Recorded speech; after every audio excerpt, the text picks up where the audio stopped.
I remember when I turned black. Do you remember when you turned black?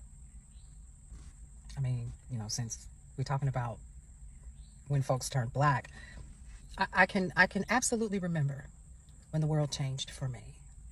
I was in kindergarten, and they had begun busing the schools in Wisconsin, where I was at school, at an all-black school. This was 1975, maybe 76. And we were walking home from school, my brother and I, and there was a group of white people outside with glass bottles and sticks, and the sticks had like nails in them, and some of them had what looked like signs. I guess I know it now. And they were yelling, and there was no one there. And we were walking home, and there were children outside of myself and my brother who were trying to get home because we walked home. And I remember being called a monkey, and you're not going to school with my kids, and we don't want your black so-and-so and so-and-so over here, you N-word this and N-word that. And across the street, I could see my mother in a trench coat as she walked across the street. And it was as if her presence scared them all, and the crowd opened up like the Red Sea, and it parted for her. And she took our hands, and she said, "Hold your head up." I'll never forget that day. And when we got home, we learned we were black.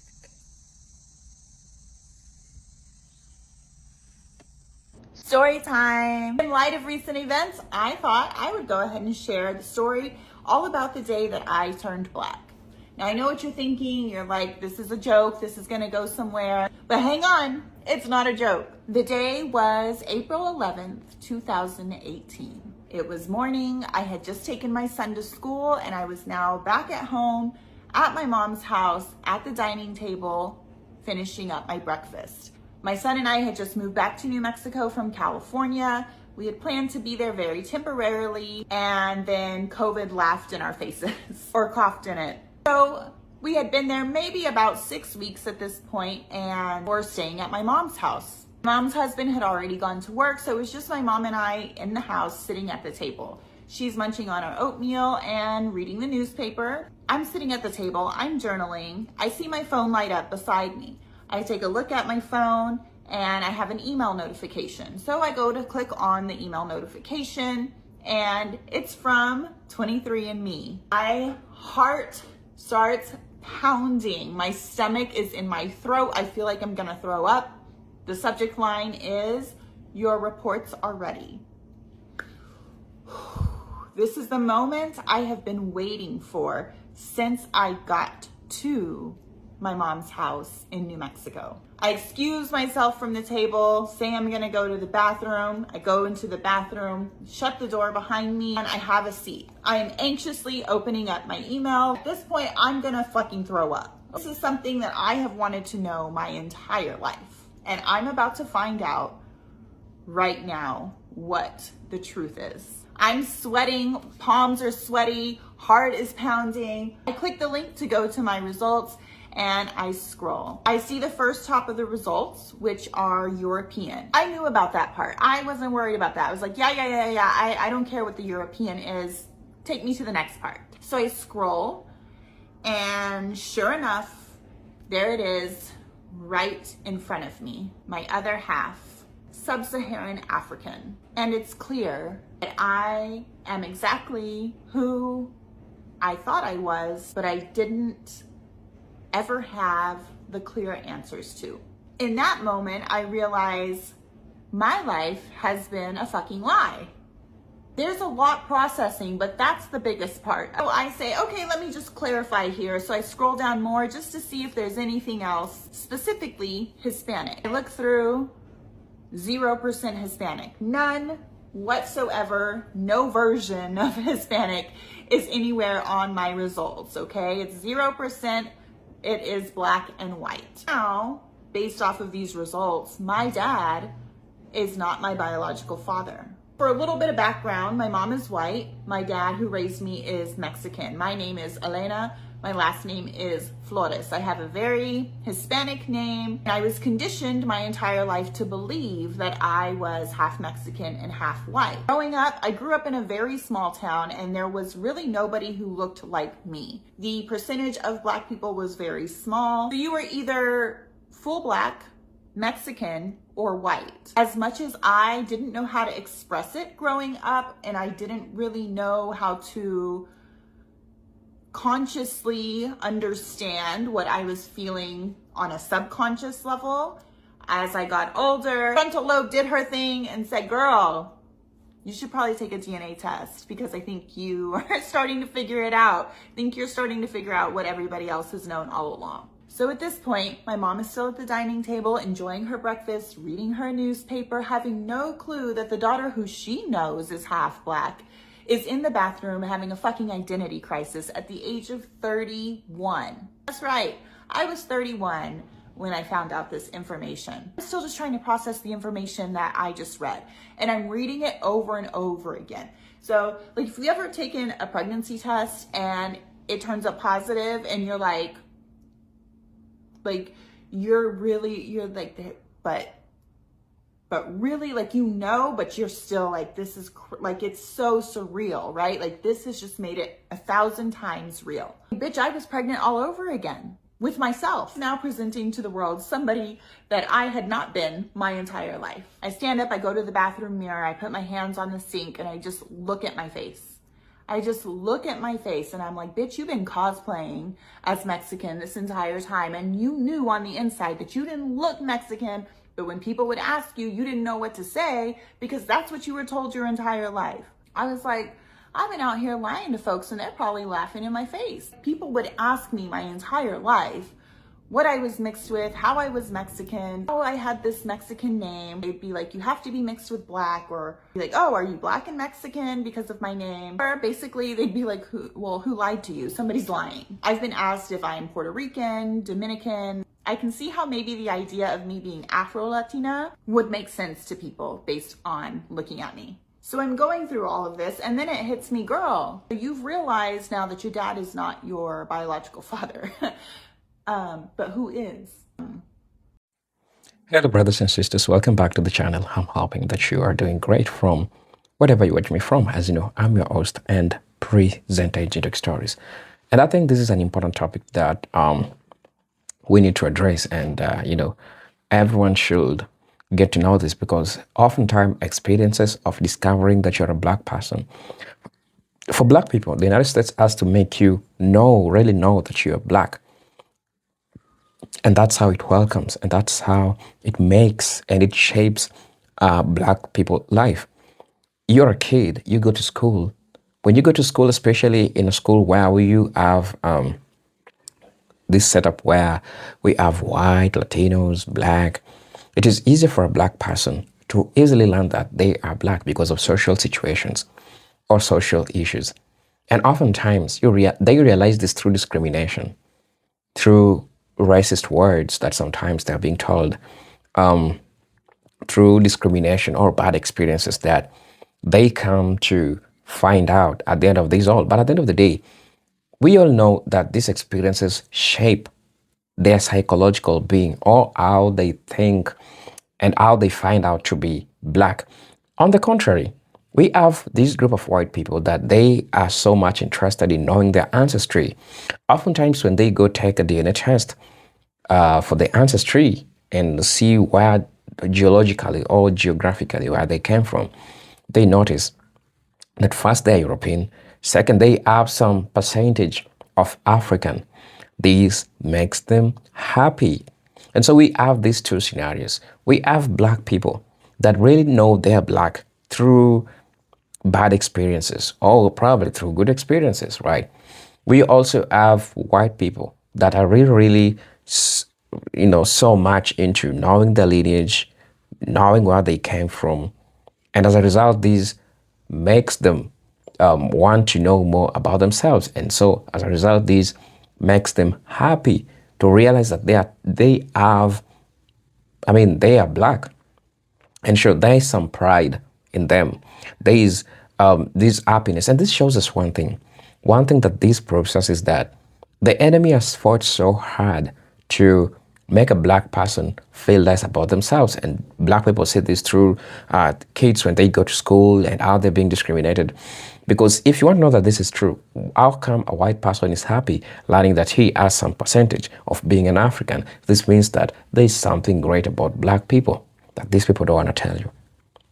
So brothers and sisters, let's watch this video. I'll be back and then I'll be giving my commentary in regards to this. And if you're watching me for the first time, I'm your host and presenter, Agent Stories, and welcome to the segment. Let's have a chat. Let's discuss about this. I'll be back with my thoughts in regards to this. Thank you.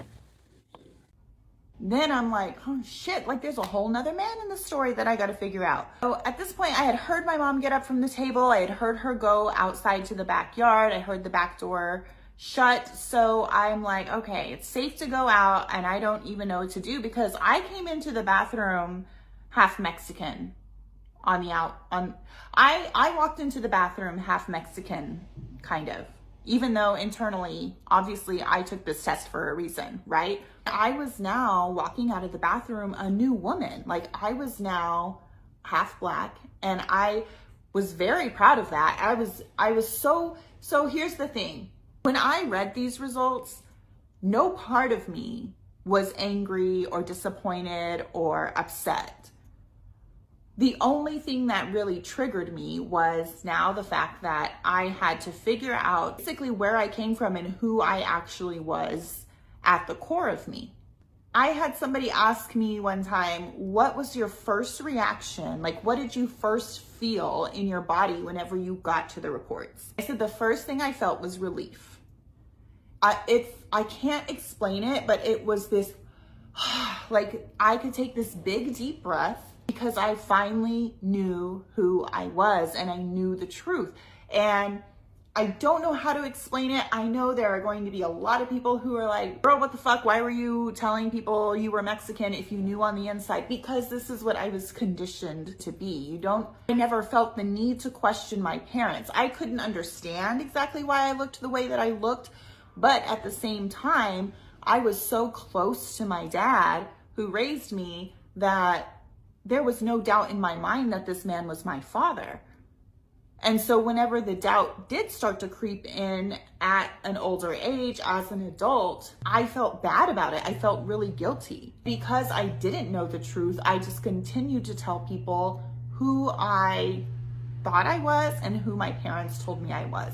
Eventually, when people would be like, oh, what are you mixed with? I'd be like, oh, just a mix of it, like just a lot of things. Because I was kind of like, that's whenever I was getting into this point of, I don't know what the truth is. So I walk out the bathroom door, I look at my dog, I'm like, I'm half black. I'm ready to tell everybody. I'm excited about this, but I'm also like, I need some deets. Like I need a full-on story.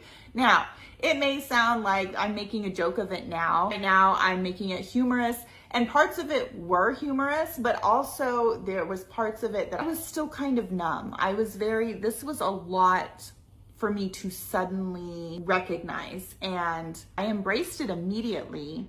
But at the same time, it was like an out-of-body surreal experience. Like I was now walking around seeing myself through other people's eyes, which was huge for me. I decided at this point, I'm not going to say anything to my mom right away. I just need some time to take this all in. I decide I'm gonna go to the gym, go work out. So before I go to the gym, I go into the kitchen. I'm about to make myself a protein shake, and I glance through the back door and see my mom hanging clothes on the line. So I go around to the back door and just stare at her for a little bit through the window. She can't see me, so I'm just watching her hang clothes on the line, play with the dog. And in my head, I'm like, this woman has been holding this in for 31 years. 31 years she has held on to some kind of secret. I don't know what the secret is yet, but she's held on to something. If you've made it this far, thank you for sticking around. In the next part, I will go into the conversation with my mom. It's getting juicy. White people, it's your turn. If you woke up black, name one thing you would do that day. Now, disclaimer, this comment section was very, very respectful. They were not, you know what I'm saying, just like the other people for the black one. So like, calm down, because I will block you. Make my butt do that jiggly thing. Oh, wait a minute. Oh, Jordan, you made my side hurt. Helicopter. I'm assuming just the sound. But I honestly, somebody gonna have to break that one down for me, because me, a black woman, I have no idea what you're talking about. First thing I do is check if my wee got bigger. Now listen, Timothy, you a real one for this, okay? You are a real one for this. And I'm rooting for you, man. I'm rooting for you. Go get my hair done in micro braids. Y'all really want these braids, huh? You know, I don't blame you, because as you can see, a black girl in her braids, like, I get it. Laugh at a great joke while running around the house and not have to stand still. Wait a minute. Y'all have to stand still when you laugh? Like, do y'all just be standing there, you just, with posture and everything? Like, that's what y'all be. Y'all don't be, you know what I'm saying? Y'all don't be like running around, basically like playing tag, beating folks up, laughing. It's like all the different varieties of ways that y'all just got salt and pepper on y'all laugh, huh? No season salt, no garlic and onion and thyme. And okay, well, bless you. I hope you get that opportunity for yourself. Not change the battery in my smoke detector. Black people, this cannot be our legacy. Go change that. You embarrassing us. Go change that battery in that smoke detector. Can anyone relate to this? But I feel like the older I get, the blacker I get. Like, obviously, I was born black AF. I'm a black woman. I have always been a black woman. But I think growing up in white spaces, I spent so many of my formative years trying to fit in and trying to be like my white counterparts, hating certain parts of myself, wanting to change things about myself. But as you get older, you like blossom and you just like sink and lean into your blackness. Like, you want to be in black spaces, surrounded by beautiful black people, dating black men. Like, you just thrive in your blackness and you stop trying to fit in and you stop trying to assimilate. I just think it's such a beautiful evolution to finally just be comfortable being yourself and just being black as fuck. Like, I just love it for us. I'm a black person from South America, specifically from Colombia, and I want to say this. Black people from the US are on a different level. Like, we literally need to learn from you guys when it comes to racism, inclusion, and everything that gravitate around race. You guys are on another level, because how is it possible that in every commercial ad on television, in almost every commercial, in almost every movie or show that goes on nationwide in this country, I see a black person? That's lovely. We don't have that in Colombia. It took me 10 years to figure out I was black. When I was 8 years old, I moved to the United States. Before then, I had no concept of race. I had never even had a discussion about race because everybody around me looked like me. And as far as I was concerned, the whole world looked like me. So what was there to discuss? In fact, when I was born, I came out a little lighter than the village and the neighborhood was used to.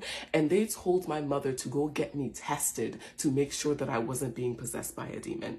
She didn't do that. So when she told me this story, I spent years fearing that I had actually been possessed by a demon this whole time. But that's another story for another time. Anyways, I'm in the United States. I'm learning English. I'm learning about the concept of race. I'm figuring out that really light-skinned little boy with the weird hair and the lips is actually not sick and dying. He's just white. I'm learning the names. I'm learning the labels. I'm figuring it out. But then something weird happened. As I learned the language and finally started understanding what the hell the people around me were saying, I realized that they kept referring to me as black. And I'm like, I'm not black, I'm Haitian. But I wasn't gonna tell them that because being Haitian in the early 2000s was not fun. And I was trying to assimilate. I was trying to get away from the bullying. I was trying to get away from the stereotypes. So I never corrected them. I never agreed because I didn't want to get caught lying, but I never corrected them. So then I'm like, okay, as long as I don't say anything, everything's fine. So as a result, I spent the next 10 years living in fear. living in absolute fear that one day somebody was gonna figure out that I had been lying this whole time, that I was in fact not black but Haitian, that like and I'd have to like, I'd be shunned by the whole entire school. I would lose my reputation, non-existent as it was. I'd have to apologize at the end of the year. People would pull their trays away from me when I was walking by. They'd stop conversing and turn around and give me their backs when I was walking down the hall. I watched a lot of Disney movies, I don't know if you can tell, but I was afraid, right? And then one day, the worst happens. I'm talking to one of my good friends, and I admit to the fact that I'm Haitian. I let it slip. My deep, dark secret was now out in the open. And she just looks at me and goes, cool. That's kind of cool. And asking me questions. I'm like, oh, okay. Oh my God, she's such a good friend. She's willing to keep this secret for me. She's willing to carry this to her grave. She is willing to, if the worst ever happens, stand next to me on that stage as I apologize at the end of the year. But no, I had gotten it wrong. The next day, she sees me down the hall, screaming at the top of her lungs. She goes, hey, my Haitian queen. Why would you do this to me?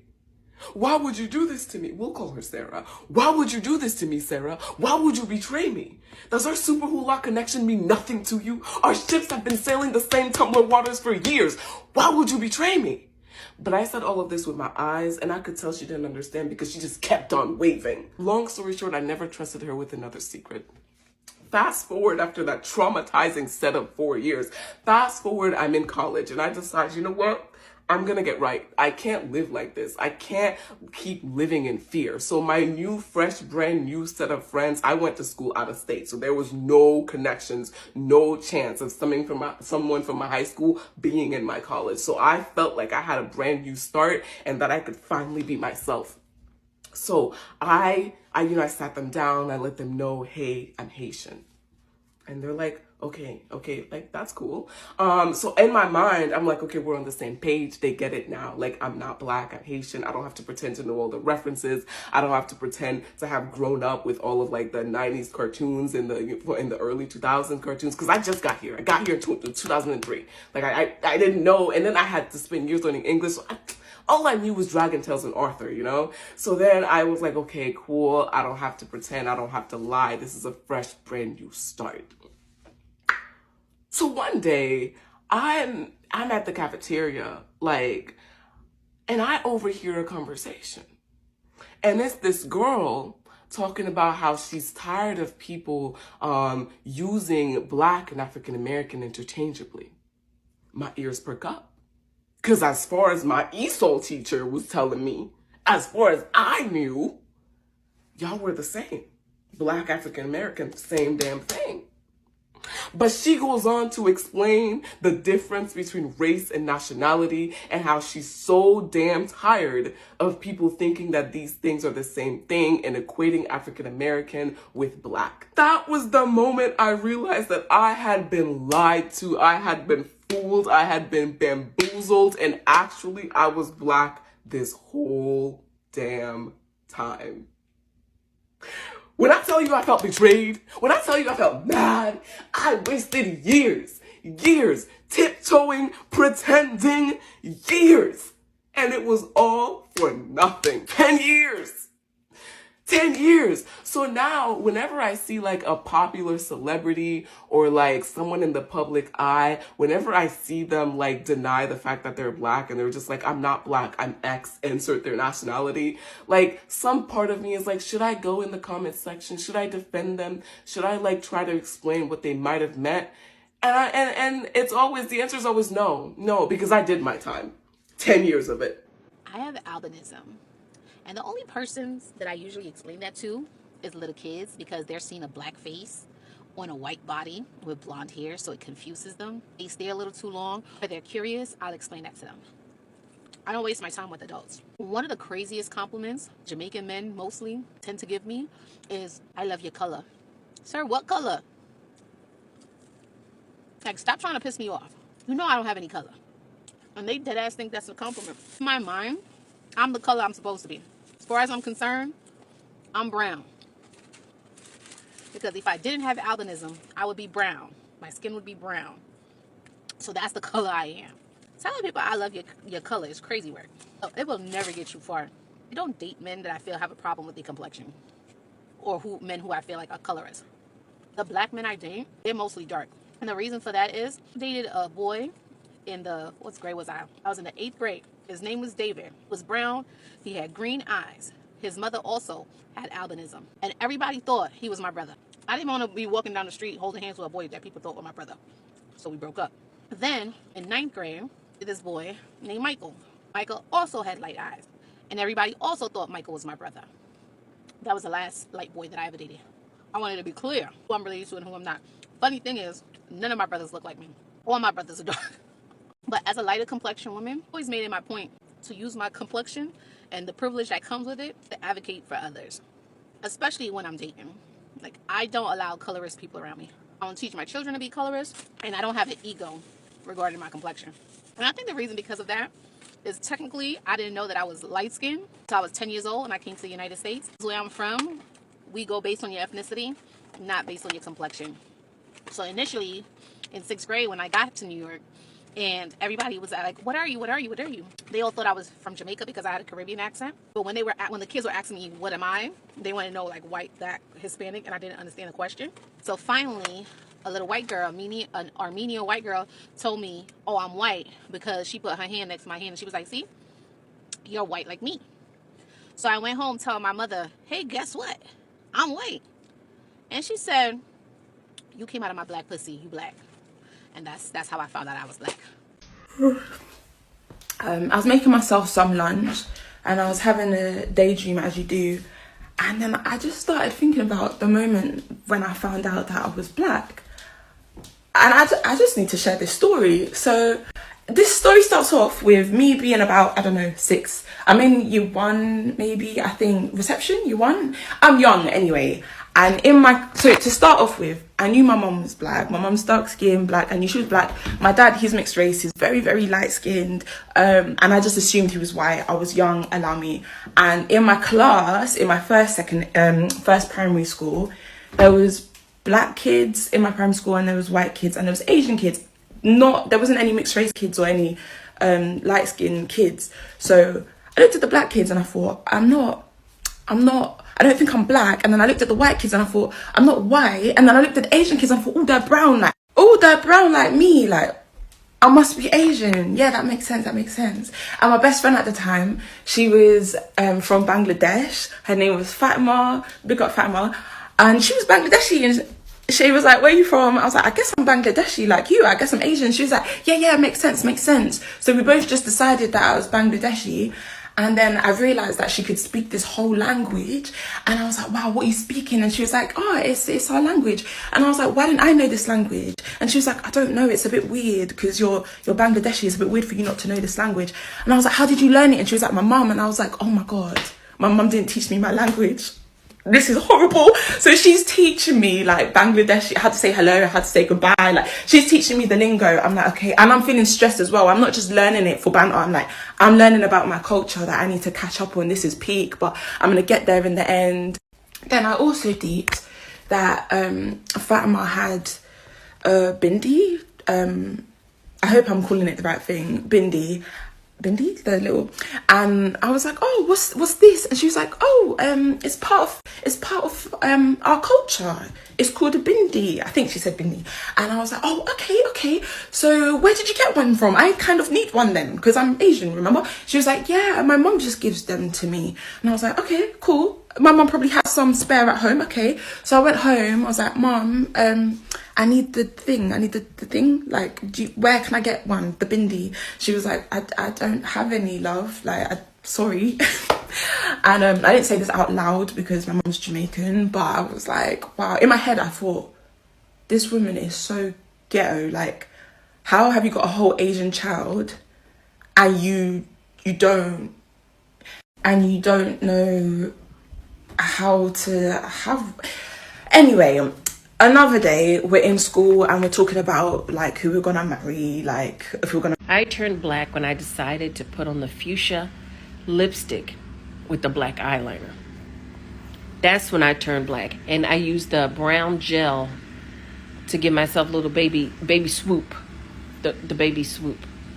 That's when I had decided as a teenager, not when I was born from a black mother or, was raised by a black father and had black sisters. It was when I put that lipstick and that gel on for the swoop. The swoop. That was when I turned black. That was it. Thanks for reminding me of the decision that I made. It's a great decision. I woke up this morning and it was heavy on my heart that I owe my brothers an apology. The news created story after story that essentially our brothers were deserting us and that they were turning towards Trump and going to vote for Trump in higher numbers than ever seen before, which was a lie. Trump pulled the same number of black men as he did his last election. I believed all the stories. I got wrapped up in the hype. And you know why that's so crazy? Because I, Randy B, am the one who was always talking about how the media tries to manipulate us, how the media always shows the negativity within the black community. And I'm the one who knows exactly how they manipulate us to create separation between us. But I fell for it. And I became upset. And I did my little think pieces. I think I was always respectful. I always try to be respectful. But I came for y'all. I was upset. I was hurt. Because, with my brothers, I take it personally. I take it personally. I got too much love there not to take it personally. And I was wrong. And I am sorry that I got wrapped up, that I trusted mainstream media, who has never, for the most part, reflected us in a good light or has ever done anything or written stories that unite us, for the most part. So I am sorry, and that's on me, and I will be more careful in the future. Black men, for the most part, stood by us. Are there the outliers? There's always going to be. But for the most part, brothers voted for us. And many are saying that they were voting in support of our reproductive rights, us as women, and they were voting for a black woman. May this election remind us of how united black people are. We may disagree all the time about things because we're family, and families do that. But when it's time to unite and come through, we come through. We showed up for each other. We are a team. I don't want us to focus so much on how we're not good or the dissension between the two of us, between black men and black women. I really would like for this to be a time of healing for all of us. Because if we don't have each other, we don't have nothing. If we didn't learn nothing about this election, we need to have learned that. And so thank you, black men, for standing by us. I'm sorry. And I hope that we continue to build upon this. We use this as a moment to get even stronger. My love to all of you out there. We need each other. One thing I found truly mind-boggling was until I got to college, I did not know that black people are only about 12% of the U.S. population. And because I grew up in Mississippi and Tennessee, and the percentage is much higher. But then when I got to college, I was like, there are so many people who have never been around black people before. And you can very easily spot them just simply by their reaction to when a black woman gets her hair done. I was at kickball the other day, and my friend, she came in and it was her birthday. She got her hair done. It looked great. And then my other friend looked at me and he was like, oh my God, I never realized her hair was that long. Don't piss me off. This was like week 7. Where the fuck do you think she hid that hair the first 6 weeks of kickball? Genuinely. You talk to this woman.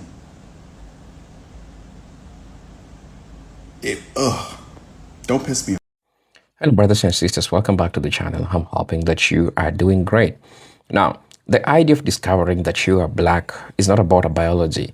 Black people have always known their ancestry. They have always known their family and their communities.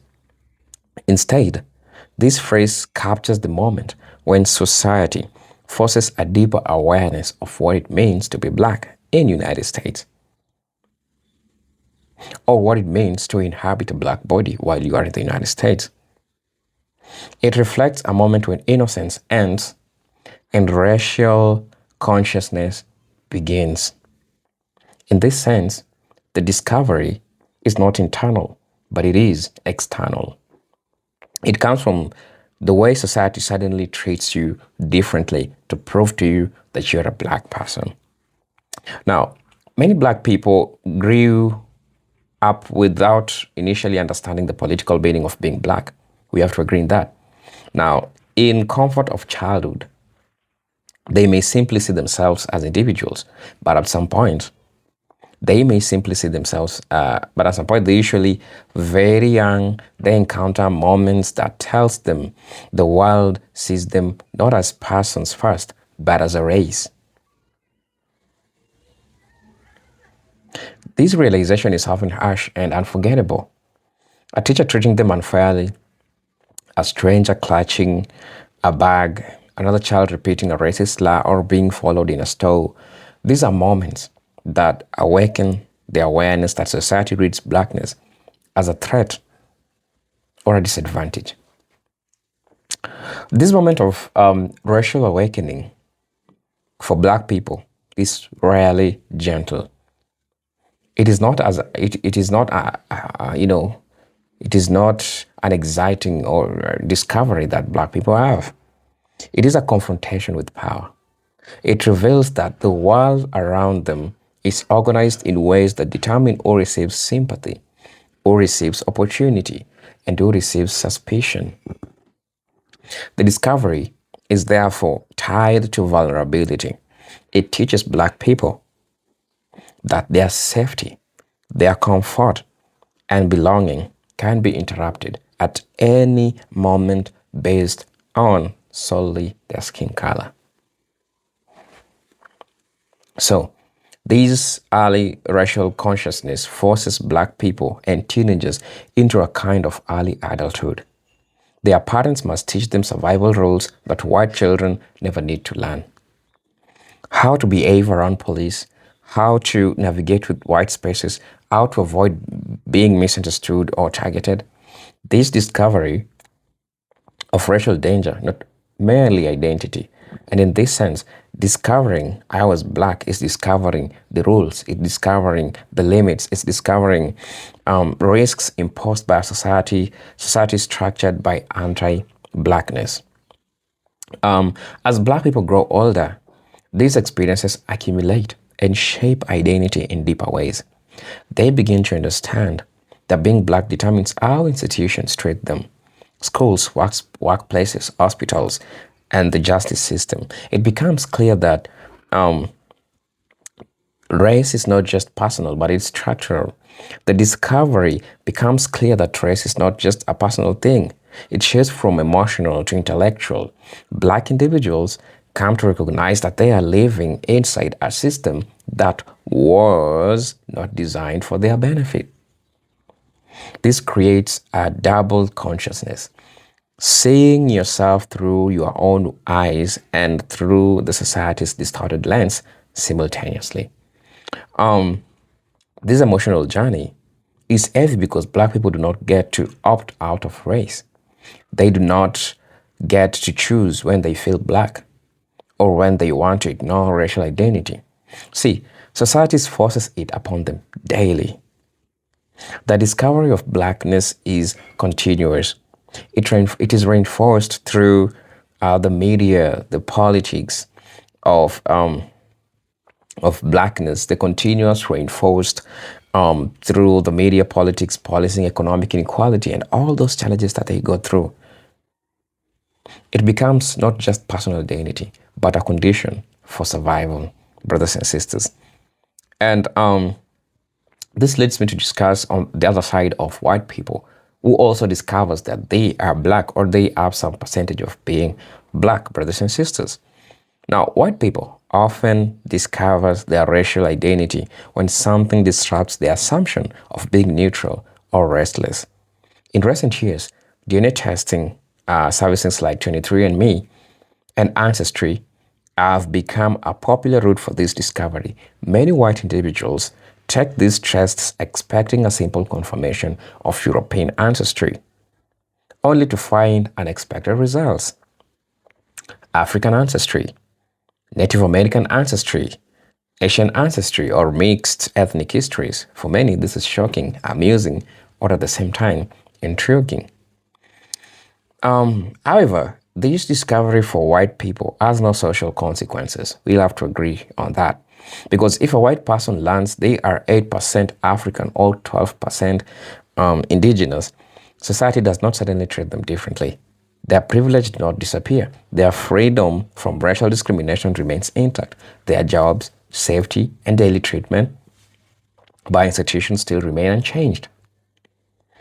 This reveals that race is socially enforced. Whiteness is protected even when the bloodline is not purely European. That's what you need to understand. You see, white people treat DNA results as curiosity.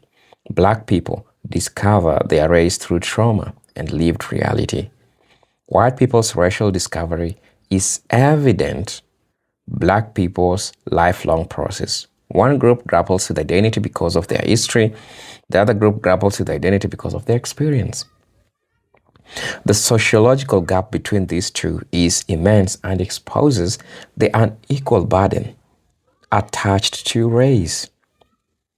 Because this difference also reveals how deeply racial hierarchy is woven into the everyday life. White people discover their non-white ancestry, yet frame it as novelty, something fun to talk about or joke about. Yet the same ancestry carried visibly by black people shapes the entire trajectory.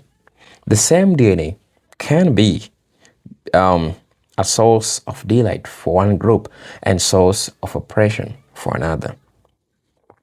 This demonstrates that race is not biology. Race is power.